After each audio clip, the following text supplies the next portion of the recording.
세상에 아무리 대단한 사람도 결국은 세상을 떠나게 되어 있습니다. 부자도 세상을 떠나고요, 권력자도 세상을 떠나고, 믿음을 가진 사람도 세상을 떠나고, 믿지 않는 사람들도 반드시 죽게 되어 있습니다. 성경은 이렇게 말씀해요. 모든 사람이 죄를 범하였다. 그러니까 모든 사람들이 다 죄인이다. 그렇게 말씀하고 있는 거예요. 또 이렇게 말씀합니다. 죄의 삭선, 사망이라. 그 죄의 결과가 무엇인가 하면 죽음이라는 거예요. 그래서 결론적으로 성경은 모든 사람들이 한 번 죽는 것은 정한 이치라고 말씀하고 있습니다. 저는 정말 많은 장례식을 집례를 했습니다. 많이 배운 사람들 세상 떠나요. 대단한 위치에 있는 사람, 국회의원을 5선 했다 할지라도 부지불식간에 세상을 떠나게 되어 있습니다. 성경의 결론이지요. 죽지 않는 사람은 아무도 없습니다. 혹시 우리 가운데 나는 절대로 안 죽을 겁니다 라고 생각하는 사람, 양말을 벗어서 입에 한번 물어보시기를 바랍니다. 그럼 다 죽어요. 죽지 않는 사람은 없습니다. 성경에서 가장 오래 산 사람이 무두셀라라는 사람이에요. 무려 969세를 살았습니다. 31년만 더 살았으면 1000년을 사는 거예요. 그런데 결국은 그 사람들 세상을 떠났습니다. 모든 사람들은 죽음의 길을 피할 수가 없습니다. 더 안타까운 것은 그 누구도 죽음의 시간을 알지 못한다는 거지요. 그러면 이렇게 죽음이 우리를 기다리고 있는 이 세상에서 우리가 불행하게 살아야 할까요? 아니면 아무 생각 없이 그냥 그렇게 살아가는 자가 되어야 할까요? 성경은 우리에게 아주 귀중한 말씀을 전해주고 있습니다. 사랑하는 성도 여러분, 이 말씀을 꼭 기억하시길 바랍니다. 하나님은 우리가 행복하기를 원하십니다. 하나님은 우리가 행복하게 사는 것을 원하고 계십니다. 세상의 사람들은 우리를 힘들게 하고 어렵게 하고, 때때로 돈 때문에, 질병 때문에, 원치 않는 가정의 문제, 어떤 사람들은 교회의 아픔 때문에 불행의 삶의 자리를 가지고 있지만, 분명한 사실은 하나님은 박남규가 행복하기를 원하시고 계십니다. 하나님은 여러분이 행복한 성도가 되기를 진짜 원하고 있습니다. 여러분, 하나님께서 에덴 동산을 만드셨어요. 그곳은 최고의 행복의 자리라 그렇게 말할 수가 있습니다. 싸움이 없는 곳, 아픔이 없는 곳, 다툼이 없는 곳, 서로가 서로를 사랑하는 곳, 하나님께 영원한 찬양을 돌리고 예배하는 곳이 에덴 동산입니다. 그러니까 에덴 동산은요, 행복의 공동체예요. 하나님의 얼굴을 직접 볼 수가 있었습니다. 그런데 사람들이 죄를 범함으로 말미암아 이 행복한 삶의 자리, 행복의 천국을 잃어버리게 된 거지요. 그러니까 우리 하나님이 얼마나 마음이 아프시겠어요? 행복하라고 우리를 창조하셨는데 우리가 행복하지 못하고 불행의 삶을 살아가고 있으니까요. 그래서 하나님께서 마음 아파하시다가 하나밖에 없는 독생자 예수님을 우리 가운데 보내주셨습니다. 예수를 믿는 자들에게는 죄사함의 은혜가 주어져요. 진짜입니다. 예수 믿으면 죄가 없어져요. 예수를 믿는 자들에게는 하나님의 인도하심이 있습니다. 내 삶이 아무리 어렵고 힘들어도 하나님께서 나의 삶의 인도자가 되시고 나의 목자가 되어주십니다. 이렇게 살다가 주님께서 부르시는 그날 우리는 다시 에덴 동산 하나님의 나라 천국으로 돌아가게 되어 있어요.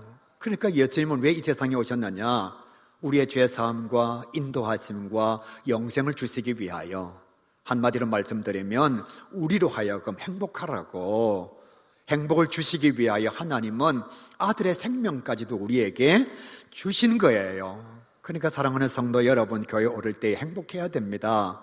예수님 때문에 즐거워하고 기뻐하는 자가 되어야 합니다. 많은 신학자들과 하나님을 믿는 자들, 그리고 목회자들, 기도하는 사람들이 모여서 만든 신앙 고백이 웨스트민스터 신앙 고백입니다. 그 대소요리 문답 가운데 1번을 보게 되면 이렇게 기록하고 있습니다. 사람의 제일 된 목적이 무엇인지 아십니까? 이렇게 질문하고 있어요. 사람에게 주어진 최고의 목적, 삶의 이유가 무엇인지 아십니까? 그 답은 하나님과 함께 즐거워하고 다시 한번요. 하나님과 함께 기뻐하고 하나님을 이름에 찬양을 드리며 그를 세세무궁토록 영광을 돌리는 것, 하나님을 영화롭게 하는 것이 성도에게 주어진 삶의 목적이라는 말이에요. 그러니까 예수 믿는 사람들은 얼굴이 환해야 합니다. 하나님과 함께 기뻐하는 자가 예수 믿는 사람이거든요. 교회 오를 때의 발걸음에 힘이 넘쳐나야 합니다. 하나님의 거룩한 전에 딱 앉으면 마음이 너무너무 행복해야 돼요. 왜냐하면 하나님은 그것을 통해서 영광을 받으시거든요. 하나님께서 우리를 왜 만드셨느냐? 딱 세 가지 이유가 있습니다. 첫 번째, 하나님과 함께 즐거워하라고, 하나님과 함께 행복한 자가 되라고. 얼굴에 인상을 좀 펴시기를 바랍니다. 행복하라 그러는데 여러분, 하나님께서 원하시는 것은 정말 우리가 예배 드릴 때에도 행복한 자가 되는 거예요. 두 번째가 무엇인가 하면 그 행복한 삶을 통해서 하나님을 영화롭게 하는 것, 하나님께 영광을 돌리는 것. 부자가 되시기를 바랍니다. 높은 자가 되시기를 바랍니다. 여러분의 자녀가 잘 되기를 바랍니다. 세상 많은 사람들께 인정받는 자가 되기를 바랍니다. 그걸 통해서 나를 자랑하는 것이 아니라 하나님을 영화롭게 하고 하나님께 영광을 돌리는 우리 가요계 모든 성도 다 될 수 있기를 간절히 바랍니다. 세 번째가 무엇인가 하면 이렇게 살다가 주님께서 부르시는 그날 우리는 죽음으로써 모든 것이 끝나는 것이 아니라, 어디를 가는지 모르는 것이 아니라 하나님께서 새롭게 예배해 놓으신 에덴 동산 천국에서 진짜 행복하게 사는 거예요. 정말 즐겁게 사는 거예요. 그러니까 예수 믿는 자의 처음과 끝이 무엇인가 하면 행복이에요. 하나님과 함께 즐거워하는 것, 하나님과 함께 행복을 누리는 것. 그러므로 하나님을 아버지라고 고백하고 예수님을 구원자로 고백하고 성령님을 나의 보혜사라 능력자라 고백하는 저와 여러분, 삶이 어려워도 때때로 재산에 조금 모자람이 있어도 많이 배우지 못하여도 원치 않는 질병과 고난이 찾아온다 할지라도 하나님으로 인하여, 내가 믿는 하나님으로 인하여 진정한 행복을 누리는 하나님의 사람 꼭 될 수 있기를 간절히 바랍니다. 여러분, 돈 많은 사람만 행복할 수 있다면 재벌들은 다 행복할 수 있죠. 근데 재벌들 자살 많이 해요. 여러분, 재벌들이 행복하지가 않아요. 목사님은 돈 없어 봐서 잘 모르는데요, 그건 맞는 말 맞습니다. 그렇지만 분명한 사실은 꼭 돈이 많아야 행복한 건 아닙니다. 이런 말이 있잖아요. 천석군 천가지 걱정, 만석군 만가지 걱정. 목사님, 저는 정말 많이 배웠으면 좋겠습니다. 세상 사람들이 이렇게 말합니다. 식자우한, 아는 것이 병이다. 많이 안다고 행복하다면 교주들이 제일 행복하겠지요. 그런데 여러분, 교주들 만나보면 결코 행복하지가 않습니다. 높은 사람은 행복할까요? 김영삼 대통령이 청와대 문을 나서면서 이렇게 말했어요. 저 집이 창살 없는 감옥이라고. 여러분, 높은 자리에 올라가야만 절대로 행복한 것은 아닙니다. 따라서 진정한 행복은 무엇이 주는 것이 아닙니다. 진정한 행복은 내가 어떤 존재가 되느냐라고 하는 거예요. 따라서 예수를 믿는 사람들은 하나님의 의 안에서, 하나님의 사랑 가운데서 진짜 행복할 수 있는 자격과 조건을 다 가지고 있습니다. 믿음으로 예수 그리스도 안에서 행복을 누리는 하나님의 사람 될 수 있기를 간절히 바랍니다. 이제 진짜 행복할 수 있는 구체적인 방법 세 가지를 제가 말씀해 드릴 테니까 들었던 말씀이라고 생각하지 말고, 다 아는 말씀이라고 생각하지 말고, 정말 행복할 수 있는 하나님의 말씀을 마음속에 새겨서 오늘 이후로 지금까지 내가 누리지 못한 행복을 누리며 살아가는 우리 가요계 주제 오직 예수 행복한 교회, 믿음의 여정을 걸어가는 저와 여러분 될 수 있기를 간절히 바랍니다. 어떻게 하면 진짜 행복할 수 있느냐? 예배를 잘 드리면 됩니다. 정말입니다. 여러분, 교회가 평안할 때는 몰라요. 그러나 교회 어려움이 찾아오면요, 신앙인들은 예배를 잘 드리지 못하면 돈이 아무리 많이 주어져도, 아무리 높은 자리에 올라가고 자녀가 잘 되어도 그 마음속에 행복이 찾아오지 않습니다. 예수를 믿는 사람들은 예배를 제대로 드릴 수 있을 때에 자기 믿음의 기초와 신앙의 기초가 예배 잘 드리는 것에 정착되어져 있을 때에 진짜 행복을 누릴 수가 있습니다. 여러분, 예배 드리는 모습을 보면 그 사람의 신앙을 알 수가 있어요. 찬양할 때에 찬양도 하지 않고 가사도 잃어버리고 기도할 때에 아멘도 하지 않고 하나님의 말씀을 들을 때에 이 예배 끝나고 난 뒤에 빨리 결혼식장에 가야 될 건데 라고 생각하고 있는 사람은 온전한 예배를 드리는 자라 그렇게 말할 수가 없습니다. 그러므로 정말 하나님 앞에 예배를 잘 드리면 행복한 하나님의 자녀가 될 수 있습니다. 목사님은 행복합니까? 예배 끝나고 난 뒤에 물어보십시오. 정말 행복합니다, 여러분.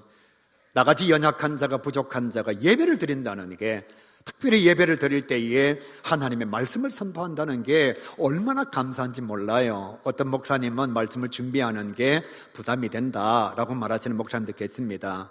그런데 말씀은 읽으면 읽을수록 은혜가 됩니다. 강단에 서면 하고 싶은 말이 너무 많아요. 하나님의 말씀 전하고 싶은 게 너무너무 많아요. 그래서 우리 장로님들이 목사님 30분만 하세요 그러는데도 35분이 돼요. 오늘은 25분만 하기를 원하는데, 사랑하는 성도 여러분, 하나님 앞에 예배를 잘 드리면 행복해집니다. 성경은 이렇게 말씀하잖아요. 우리 하나님은 예배하는 자들을 찾으신다, 그렇게 말씀해요. 여러분, 대통령이 나를 찾는 게 아니에요. 연예인이 나를 찾는 게 아니에요. 천진만물을 창조하신 하나님께서 나같이 연약한 박남규를 찾으신단 말이에요.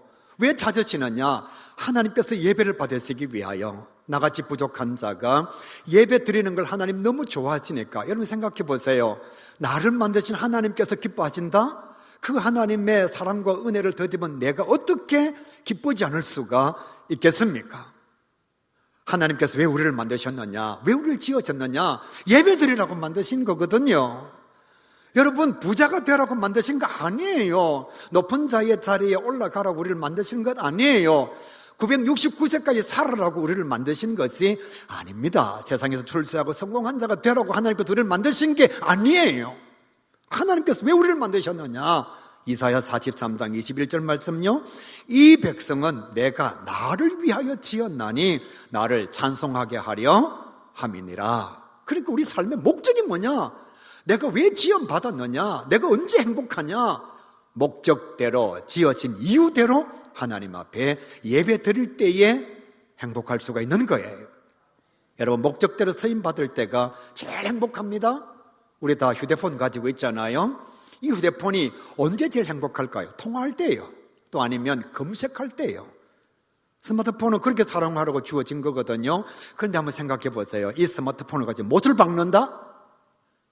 스마트폰 기분 되게 나쁠 거예요.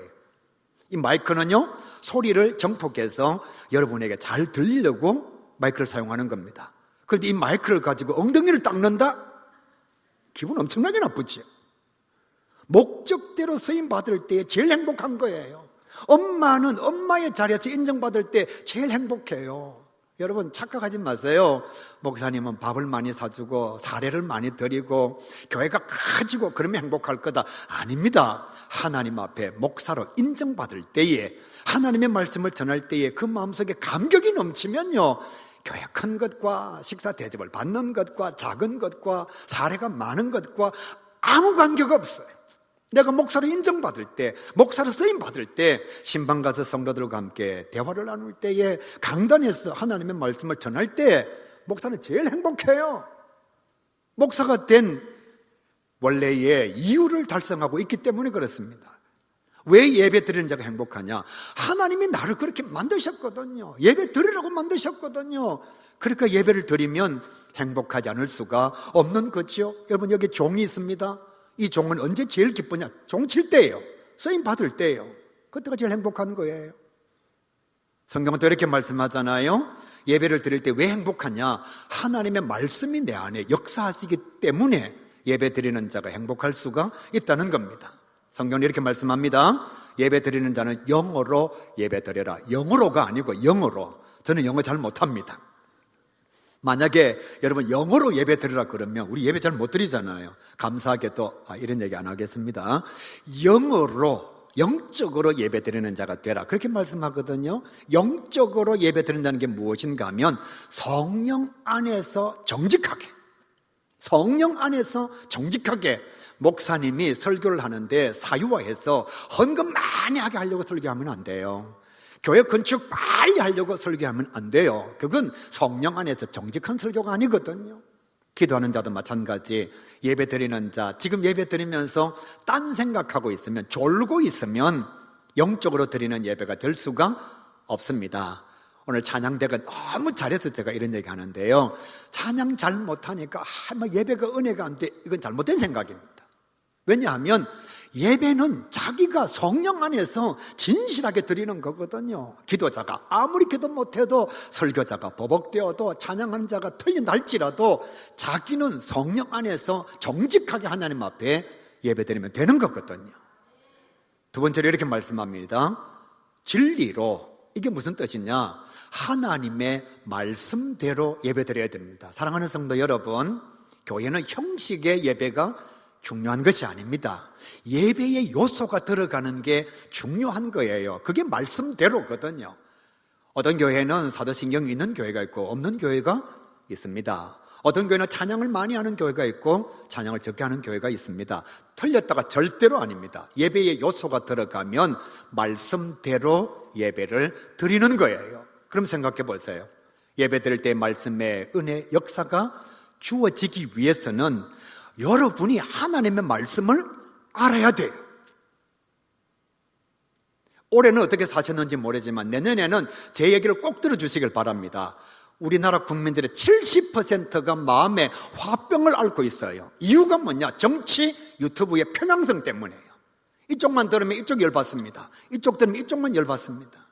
그러니까 국민의 70%가 정치 유튜브들의 이야기 때문에 화병을 가지고 있어요. 여러분, 내년에는 진짜입니다. 그 유튜브 듣는 시간에 말씀을 보십시오. 말씀이 내 안에 역사합니다. 말씀이 역사하면 너무너무 행복해져요. 말씀이 내 안에 살아있으면 너무너무 행복해집니다. 따라서 성서연구원에서 함께 공부하자 그러거든. 여러분, 교회 오래 다녔다, 내가 목사다, 장로다, 타이틀이 중요한 것이 아니라 어떻게 해서든 내가 하나님의 말씀을 배워야겠다. 말씀을 알아야 말씀대로의 예배를 드릴 수가 있으니까요. 여러분, 이단이 왜 이단이죠? 말씀대로 예배 안 하니까 이단이에요. 그 왜 이단에 빠질까요? 말씀을 안 배우니까 이단에 빠지는 거예요. 하나님 앞에 예배를 잘 드리면 행복할 수 있습니다. 하나님께서 나를 한 목적적으로 사용해 주시기 때문에, 예배를 드리는 자에게 말씀이 역사하기 때문에 행복해지는 거예요. 자, 두 번째, 행복하려면 어떻게 해야 되느냐? 하나님을 진짜 믿어야 됩니다. 정말요. 근데 상당수의 교인, 우리 교회 성도 말고 다른 교회 성도들 가운데 상당수는 진짜로 하나님을 안 믿는 성도들이 있을 수가 있다는 거예요. 여러분, 교회를 다니면서 하나님 안 믿으면 아무 소용이 없습니다. 내가 목사다, 하나님을 안 믿으면 천국 갈 수 없습니다. 내가 교회 중직자다, 하나님 안 믿으면 하나님의 나라에 이룰 수가 없습니다. 그러니까 예수를 믿는 자들이 제일 중요한 게 뭐냐? 진짜 하나님과 예수님을 믿는 거예요. 히브리서 11장 6절에 이렇게 말씀합니다. 믿음이 없이는 하나님을 기쁘시게 하지 못하나니. 교회 왔는데도 믿음이 없으면 우리 하나님 기뻐 안 하신다는 거예요. 하나님께 나아가는 자는 반드시 그가 계신 것과, 사랑하는 가요계 성도 여러분, 하나님 살아 계십니다. 하나님 살아 계십니다. 이걸 믿어야 행동이 달라져요. 하나님 살아 계신다 말하면서 하나님 살아 계심을 안 믿으니까 교회 헌금을 훔쳐가기도 하고, 성도들의 마음에 욕으로 상처를 주기도 하고, 아무도 보는 사람이 없다고 마음대로 죄악을 범하는 거예요. 여러분, 요즘은 CCTV도 숨길 수가 없습니다. 뭐 다 압니다. 내가 뭘 하는지 어디를 가는지 다 알아요. 그런데 이 CCTV를 만드신 천지의 창조주 하나님께서 내가 뭐 하는지 모를까요? 하나님 살아계심을 진짜 믿으면 삶이 달라질 수밖에 없습니다. 그래서 이렇게 말씀하시는 거예요. 하나님께 나아가는 자는 꼭 믿어야 되는 게 있다. 하나님 살아계신다는 걸 진짜 믿어야 된다. 한국 교회가 진짜 하나님 살아계심을 믿으면 분명히 달라질 줄로 믿습니다. 믿음이 없으면 온전한 예배 드릴 수가 없어요. 온전한 예배 드리지 못하면 앞에 말씀드렸잖아요. 결코 행복할 수가 없습니다. 그러니까 행복하려면 정말 하나님을 믿어야 됩니다. 하나님을 믿는다는 것은 우리 하나님을 신뢰한다는 것이거든요. 사실 저와 여러분 모르는 게 너무 많은데도 웬만한 것은 신뢰합니다. 우리나라는 배달의 민족이라서 다 음식을 시켜서 먹습니다. 근데 한번 생각해 보세요. 그 음식이 우리 집 올 때에 배달하는 사람이 침 뱉었는지 안 뱉었는지 어떻게 압니까? 모르잖아요. 그리고 또 조금 더 앞으로 가서 음식 만드는 사람이 음식 담을 때 손가락 푹 담갔는지 안 담갔는지 어떻게 압니까? 모르잖아요. 조금 더 앞으로 가서 그 음식의 식재료가 중국에서 온 것인지 북한에서 온 것인지는 압니까? 모르잖아요. 조금 더 앞으로 가서 그 식재료를 재배한 사람이 제초제를 막 엄청나게 뿌렸는지 안 뿌렸는지 어떻게 압니까? 그런데도 여러분은 확실한 믿음을 가지고 배달의 음식을 시켜 먹는단 말이에요. 차 운전할 때 한번 생각해 보세요. 저 사람이 지금 술 취한 운전주인, 음주운전 하는지 안 하는지 어떻게 알아요? 그런데도 우리는 아주 당당하게 그 사람 앞으로 운전해서 갑니다. 그 사람 믿는 거지. 제가 지난번에도 한번 말씀드렸잖아요. 병원에 가면 의사분이 약을 줍니다. 여러분 그 약이 마약인지 독약인지 어떻게 합니까? 너무 세게 얘기하지 않겠습니다. 간호사 앞에 가면 엉덩이 내거든요. 그 간호사가 여러분 이 땀 많은 주사로 엉덩이 주사 놓을지 아니면 요만한 주사로 엉덩이 주사 놓을지 어떻게 압니까? 그런데 우리는 완벽하게 믿거든요. 심지어는 여러분 옛날에 이발소 가면 이발사 아저씨가 목에 칼을 척 갖다 대는데도 우리는 짜요. 면도 칼을 척 갖다 대는데도 그리면 가버리는데도 그게 얼마나 잘 드는데요. 그런데도 우리는 잠을 잡니다. 왜요? 신뢰의 세계가 있거든요. 믿는 만큼 행복해집니다. 누구를? 하나님을. 사람을 믿어도 이렇게 맛있는 음식을 먹을 수가 있고, 사람을 믿어도 병이 낫고, 사람을 믿어도 운전을 할 수 있는데, 상처나지 살아계신 하나님을 믿으면 얼마나 의지가 될까요? 그 하나님을 신뢰하면 내 마음이 얼마나 평안해질까요? 그래서 믿음의 성숙도만큼 행복해지는 것입니다. 이렇게 또 말씀합니다. 하나님을 믿는데 뭘 믿어야 되느냐? 하나님께서 반드시 상 주신다는 것을 믿어야 행복할 수 있다. 진짜입니다. 기도하면 응답받습니다. 맞죠? 근데 왜 기도 안 할까요? 이거 안 믿거든요. 여러분 기도하면 응답받는다는 사실을 믿으면 내가 몸이 아플 때 기도하게 되어 있습니다. 믿으면. 그런데 못 믿으면 기도 안 합니다. 그렇게 생각해 보세요. 믿음으로 기도하면 응답 주십니다. 성경이 이렇게 말씀합니다. 너희가 악한 자라도 좋은 것을 자식에게 줄 줄 알거든 하물며 하늘에 계신 너희 아버지께서 기도하는 자에게 좋은 것을 주시지 않겠느냐. 이걸 믿어야 기도하는 거예요. 이 상 주시는 것을 믿어야 행복해지는 거예요. 헌신하면 하나님께서 은혜 베풀어 주십니다. 잠언 8장 17절 말씀. 나를 사랑하는 자들이 나의 사랑을 입으며 나를 간절히 찾는 자가 나를 만날 것이니라. 여러분 한번 생각해 보세요. 회사에 열심히 일하는 직원이 있고 탱자탱자 노는 직원이 있습니다. 여러분이 사장이라면 누구에게 봉급을 많이 줄 것 같습니까? 물은 많아 아닙니까? 여러분 헌신하면 하나님께서 우리에게 상을 주시게 은혜를 베푸시게 되어 있습니다. 좋은 기회가 있어서 연수를 보내야 되고 선견지 견학을 보내야 됩니다. 일 열심히 하는 자를 보낼까요? 탱자탱자 노는 사람을 보낼까요? 물은 많합니다. 그러니까 여러분 하나님 앞에 헌신할 때는 능력을 주십시오라고 기도할 것이 아니라 하나님 내가 주의 부르심에 순종하게 하여 주옵소서. 사장님의 부르심에 순종하면 봉급 많이 준다니까요. 순종하면 연수 보내준다니까요. 능력이 먼저가 아니고 순종이 먼저라는 거죠. 그래서 헌신하면 하나님께서 반드시 은혜를 베풀어 주십니다. 하나님 앞에 예물 드리면 하나님 축복하십니다. 이걸 믿으면 예물 드릴 때마다 너무너무 기분이 좋아요. 왜요? 내가 주면 하나님께서 축복해 주시니까. 잠언 3장 9절과 10절 말씀.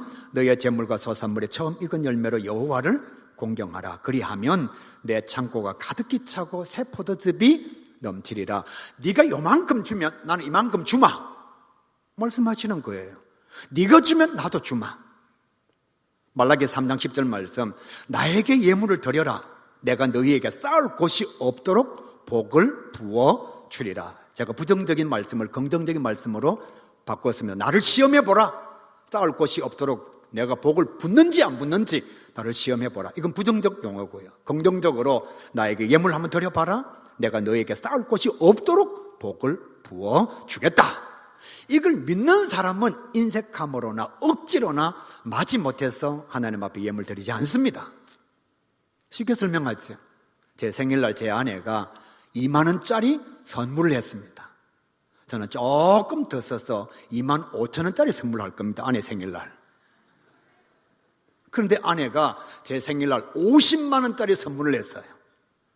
제가 어떻게 2만 원짜리 선물을 하죠? 양심이 있으면 60만 원짜리 선물을 하겠죠. 여러분, 자녀가 부모에게 효도하면요, 부모는 재산을 유산으로 줘요. 다시 한번요, 자녀가 부모에게 조금 효도하며 부모는요, 자기 전 재산을 자녀에게 유산으로 물려줍니다. 하나님께 우리가 예물을 드리는데 어떻게 하나님께서 축복하지 않을 수가 있겠습니까? 그러니까 하나님을 진짜 믿으면, 하나님 살아계신 것을 진짜 믿으면, 하나님께서 그를 찾는 자들에게 상 주시는 것을 진짜 믿으면 행복할 수밖에 없습니다. 이제 마지막 행복하려면 하나님을 만나야 합니다.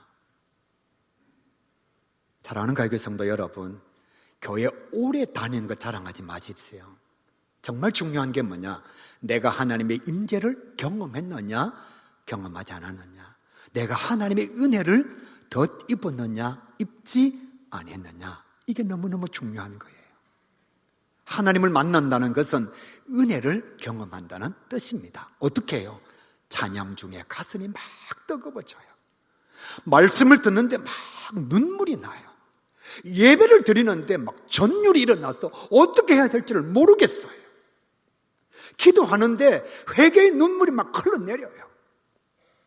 하나님의 말씀을 듣는데 절대로 용서되지 않던 그 사람이 용서가 돼요. 예배를 드리는데 사랑할 수 없는 그 사람, 하나님의 은혜의 말씀으로 인하여 사랑해야겠다는 마음이 찾아오는 거예요. 삶의 현장에 너무 많은 고난이 있는데, 너무 많은 어려움이 있는데, 어떤 때는 정말 하나님 살아계십니까? 라고 말하고 싶은데, 그 삶의 자리에서도 예배 드리는데 내 마음속에 감사가 찾아와요. 그 감사로 인하여 나의 삶이 변화된다면, 여러분, 이건 하나님 만난 거거든요. 하나님의 임재를 경험한 것이거든요. 주의 은혜를 덧입은 것이거든요. 지난 수요일 날 감사헌금 봉투를 하나 받는데 얼마나 기분이 좋은지, 그 감사의 제목에 이런 내용이 있습니다. 하나님, 예배 드릴 수 있는 교회 주심을 감사합니다. 이런 기도가 있어요. 망설임 없이 헌금할 수 있는 삶을 주신 것 감사합니다. 어려움도 많고 환난도 많은데 그 상황 속에서도 예수로 인하여 평안과 은혜를 누리게 하시니 감사합니다. 여러분, 하나님 만나면 행복해져요. 예배 잘 드리고 믿음이 좋아지고 은혜를 경험하고 하나님을 만나면 행복하지 않을 수가 없어요. 에이, 목사님도 뻥치고 있다. 목사님은 행복하지만 우리는 그렇지 않아요. 그래서 제가 여러분에게 저보다 더 연약한 자가 예배 잘 드리고 은혜 중심으로 살아가고 하나님 원하시는 삶을 살아가니까 너무 행복하다고 하는 한 간증자를 제가 소개하려고 합니다. 그는 가수입니다. 그런데 가수 경연대회 나갔을 때에 이렇게 말합니다. 하나님의 예배를 방해하는 것이라면 나는 이 프로그램에서 하차해도 괜찮다. 내가 하나님을 섬기는 것이 얼마나 행복한지 모르겠다. 여러분, 연약한 아이가 출세 앞에서 하나님을 선택한다? 그러면서 그의 마지막 간증은 이렇게 말합니다. 나는 예배자로서 행복합니다. 영상 한번 보시겠습니다. 신호개인 같은 이제 서바이벌 나오고 그러면 이제 약간 테마 선곡들이 좀 있고 막 또 거기서 큰 어려움은 없으셨나요? 일단 방송 측 분들이 제가 예배할 수 없는 그런 가사의 곡을 하지 않으면 안 된다라고 했다면 저는 차라리 프로그램을 하차했을 것 같아요. 애초에 그런 선택을 했을 것 같고, 그래도 감사하게도 제작진분들이 그렇게까지 하진 않아 주셨고, 비록 가요들이지만 사실 늘 예배 마음을 담았었어요.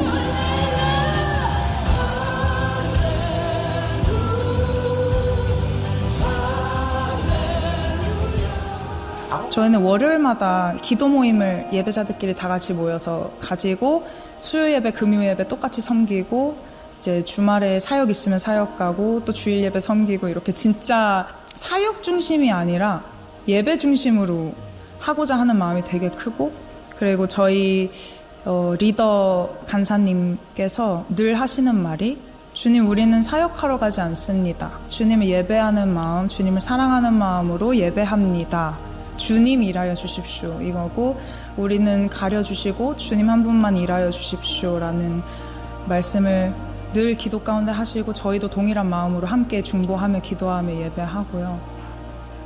또 눈물이 나려고 하는데, 제가 예수님을 믿으면서 눈물이 많아졌어요. 원래 눈물이 진짜 1도 없었는데, 저희는 부족해서 아무것도 할 수 없거든요. 주님이 일하시지 않으면. 늘 정말 눈물로 기도하는 게, 울리는 꽹과리 되고 싶지 않다고, 화려한 예배팀 되고 싶지 않다고, 그냥 껍데기만 유명하고 그런 예배팀이 아니라, 우리는 드러나지 않아도 되니 주님께 쓰임받는 예배팀이 온전히 되었으면 좋겠다라는 마음을 늘 주님을 사랑함으로 예배하고 있습니다. 그의 간증성 마지막은 이렇게 말합니다. 나는 예배자로서 행복합니다. 사랑하는 가요계 성도 여러분, 하나님 진짜 만나시고 교회 다니는 사람이 아니라 진짜 믿음을 가지시고 예배 가운데 행복을 누리심으로 다른 사람들에게 행복을 나누어 주는 하나님의 예배자 꼭 될 수 있기를 주님의 이름으로 간절히 축복합니다. 우리 결단의 찬양 드리죠. 나는 예배자입니다.